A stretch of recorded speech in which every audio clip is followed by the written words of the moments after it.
Saturday evening. Dressed in a nearly identical outfit to what Abwela's wife wore to the anniversary dinner, Odeeka made her move. She attended a local art and wine event she knew Abwela would attend. She showed up looking irresistible and sauntered past him with calculated grace, just close enough for him to catch a whiff of the familiar perfume. His wife's perfume, now her own. He turned and his eyes widened.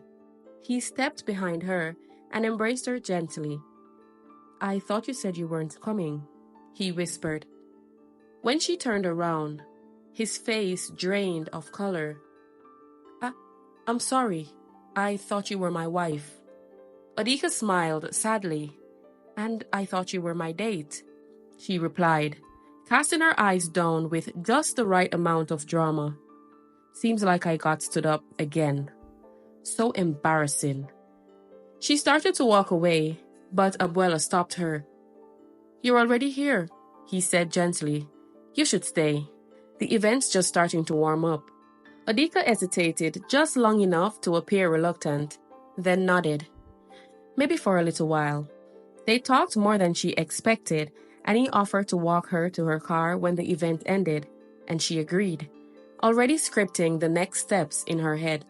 When they reached the parking lot, he smiled politely.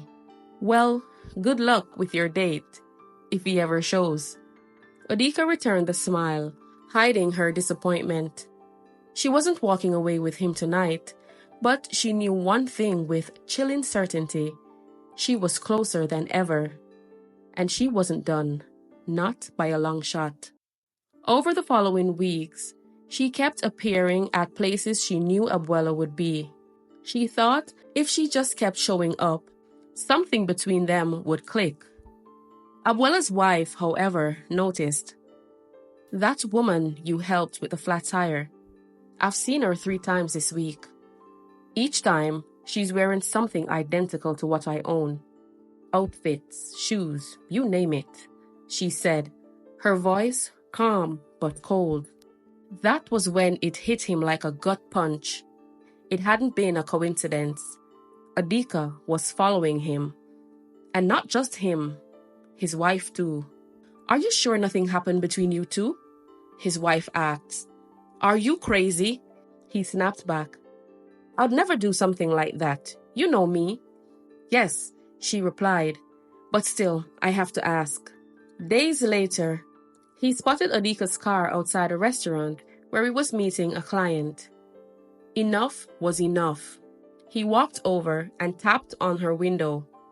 "Are you stalking me and my wife?" he demanded. Odeeka blinked innocently, but her voice was sharp. "What?" "It's a small world, Abwela." His face darkened. "Stop it. No, I'm not interested in you, you crazy woman. Stay the hell away from us." Then he turned, left her speechless, and drove away. The rage that built in Odeeka afterward was molten, steady, and dangerous. That scene outside the restaurant played over and over in her head like a skipping record. How dare he embarrass her like that? And worse, how dare his wife whispered about her behind closed doors? Odeeka's love was pure. She had simply wanted to be close to Abwela. But now, after everything she had invested, time, outfits, energy, he had discarded her like a stranger. She didn't sleep for days. Instead, pacing, planning, and obsessing. Then, one morning, after watching from afar as Abwela and his wife left their home for work, she made a decision. She approached their house, calm and composed, picked the lock as if she'd done it 1,000 times before, and stepped inside. What followed was a blur of destruction. Odeeka stormed through their bedroom. "Crazy? You call me crazy? I'll show you crazy." First, she ripped clothes from hangers and slicing through silks and linens with a pair of scissors. Nothing was spared. Not dresses, suits, shoes, or scarves. She moved next to the curtains, ripping them down and shredding them to ribbons. The living room followed. She smashed every wine glass, every dinner plate, every mug with a sickening satisfaction. Water gushed from faucets she had left running in both bathroom and kitchen. When she was done, the house looked like a tornado had passed through, and she felt calm, triumphant. She had finally made her mark in their lives, one that couldn't be ignored or denied. She exited quietly, returned home, and waited.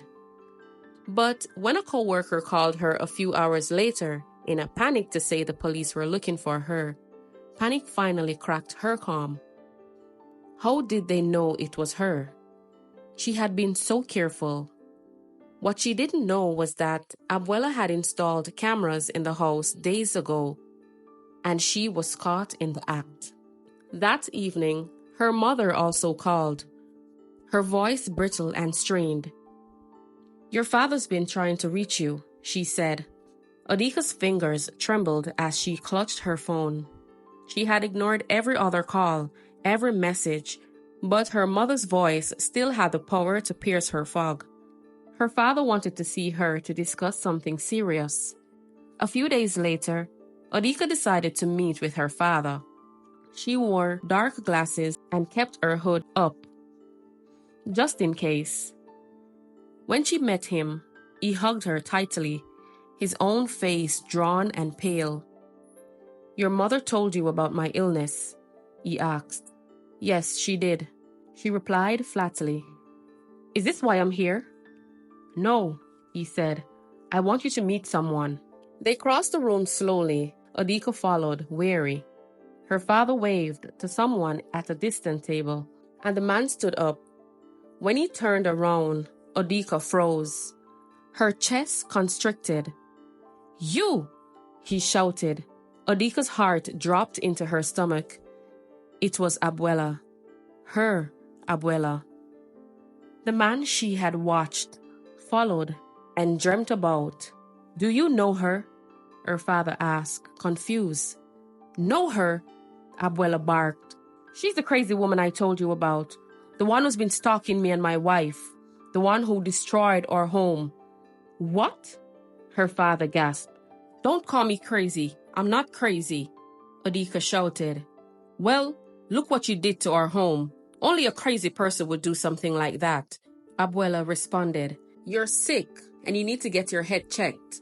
But before Odeeka could fire back, her father yelled, "Enough, both of you!" The silence that followed was heavy, crushing. "Is this true, Odeeka? Have you been stalking your brother?" "What?" Odeeka and Abwela exclaimed in unison. Her father stared at them both in disbelief. This is why I brought you here, Odeeka. Abwela is your brother. I only recently made contact with him, and I wanted you two to meet before my time ran out." The room spun. Odeeka stumbled back, her breath short and her thoughts swirling. The man she had loved, obsessed over, followed, and wanted, her brother. Her world collapsed. Odeeka ran out of the lobby and headed down the street. She didn't care who saw her or how she looked. Her entire world had been built on a lie she never knew existed. All this time, she had chased after something dark and twisted, thinking it was love. She had stalked him, broken into his home, destroyed his life, and now she knew. He had been her brother. Nausea rose so fast she had to grip a lamppost to keep from collapsing. She remembered the look in his eyes when he recognized her. Horror, disgust. No part of her fantasy had included this kind of truth. Back in the lobby, Abwela sat in stunned silence, the weight of the revelation suffocating him. He thought of his wife. How could he even begin to explain what had just happened? His mind reeled. This woman who had haunted their every step, who he had feared, she was his sister. 6 months passed, and the storm Odeeka had created had left ruins in its wake, but not all ruins stayed broken. The police eventually found her. She didn't resist. She didn't cry. She simply said, "I'm ready." Abwela did not press charges. Although hurt, he wanted to let go and move on with his life. Odeeka, however, spent 90 days in a psychiatric facility before being transferred to a rehab center for long-term treatment. It wasn't punishment. It was her first taste of clarity. And in that place, far from the world she tried to manipulate, Odeeka met herself. Therapy was brutal, honest, and sometimes beautiful. She wrote letters she never sent, to her mother, to Abwela, to herself. She drew, she wept, and she healed little by little. The walls of the rehab center were quiet that morning, wrapped in a soft grayness that seemed to mirror the ache in Odeeka's chest. She wasn't expecting visitors, but when she saw her father walking slowly down the hallway, thinner than she remembered, she knew something was different. He smiled faintly. He sat beside her on the couch, his hands trembling as he took hers. "I had to see you, baby girl," he said, his voice hoarse but steady. Odeeka's eyes filled with tears before she could speak. "I'm sorry, Daddy. I never meant." He gently hushed her and held her hand tighter. "There's something you need to know," he said. "Something about your mother." Odeeka blinked. "When she was younger, before you were born, she had her own battles, obsession, delusion. It almost cost her everything." He paused, staring into the window as if seeing another time. "I checked her into a hospital. She got help. She got better. And when you came into our lives, it was like the light came back into her eyes." Odeeka sat frozen, her mind swimming. Her mother. "Why didn't you ever tell me?" she whispered. "We thought it was behind us," he said, his voice breaking. "We never imagined you were going through the same thing. You hid it so well, Odeeka. I should have seen the signs. I should have known." His shoulders slumped, as if the weight of years was pressing down. "I failed you, and I'm so sorry." Odeeka couldn't stop the tears now. They spilled freely down her cheeks, warm and unrelenting. She leaned into her father, resting her head on his shoulder, like she hadn't done it since she was a child. "You didn't fail me," she said through quiet sobs. "You were just trying to hold everything together." He held her tightly, his heart beat faint but present, grounding her in the moment. "You're stronger than you know," he said softly. "And this, what you're doing now, facing yourself, healing, it's the bravest thing you've ever done."